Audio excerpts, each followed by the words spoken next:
Hi guys, I'm Sonal and welcome to my channel. Today I'm making a soup in a jar recipe.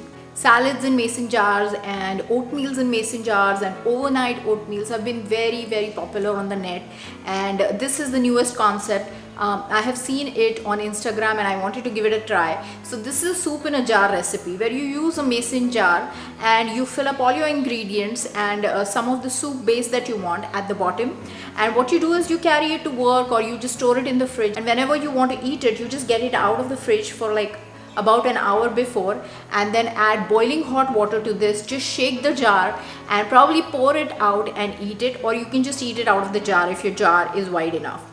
So I thought this is an interesting concept, and I personally love eating soup for lunch. And that's the meal I have at home alone, and I love to make myself a nice bowl of soup with all kinds of vegetables and all kinds of meats. I make various combinations and I want to share one of those with you. So let's go ahead and see how I assemble this jar and also how I eat it. So these are Shirataki noodles. The brand is Skinny Noodles. They have zero net carbs. They're very high in fiber and almost no calories. So it's like eating nothing, but it's great for you because it's got a lot of fiber. So I love them. I actually like the texture even. They're not like normal noodles because they are not starchy. So they are kind of chewy, you can say, probably. But what is great about them is that the whole pack is about 20 calories, and I use this a couple of times, so it's about 10 calories of noodles that I'm going to use in one of my soup. The way to use them is you want to wash them really thoroughly. They do have a slight fishy taste. A lot of people notice. It doesn't bother me. So I'm going to wash them and drain them, and then we're going to use it in our recipe. Some people even stir fry them in a dry pan to be on the safer side. I don't really see a need to do that. I really like them the way they are. So I'm going to go ahead and just wash them and use them. So here they are. So now we are going to look at the vegetables that I have taken. I have taken my choice of vegetables. You can use whatever you like. So here I have a soft boiled egg. You can use a hard boiled egg if you like. I have long beans here, some mushrooms. These are green onions, some fried tofu which I've fried at home, some steamed broccoli, and you can use it raw because I have used most of the other vegetables raw. This is red chilies and some seaweed. If you like the flavor of seaweed and if you have it, then you can use it. Otherwise, like I said, you can use any vegetables that you like.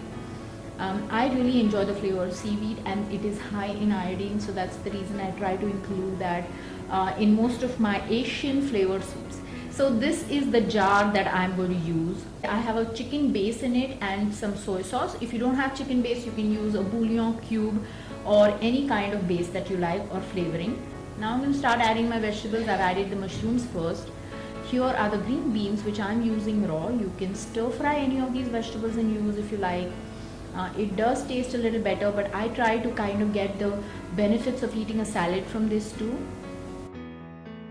So now I added the broccoli, and here is the fried tofu and some of the seaweeds. Now I'm adding the Shirataki noodles, and I'm going to just level it a little bit before I add the green onions, and this is the red chilies. I'm also adding some of the leftover seaweed. So we have all the ingredients inside. Now I'm going to add some spices. You don't have to add that.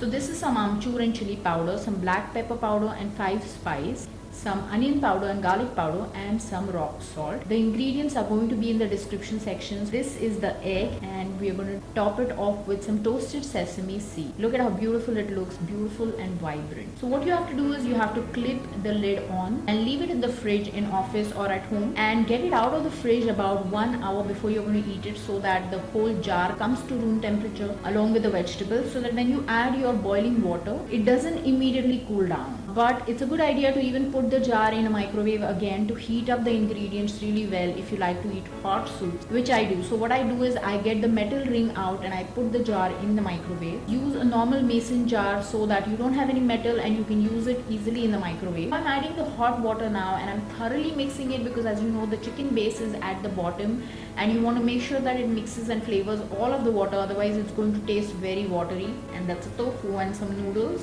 and I'm going to eat some of the egg yolk, and it is so creamy. I just love the egg yolk that way.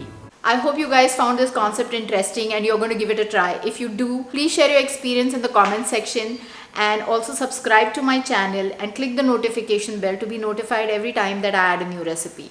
If you like the video, please click the like button, and thanks for watching. Bye.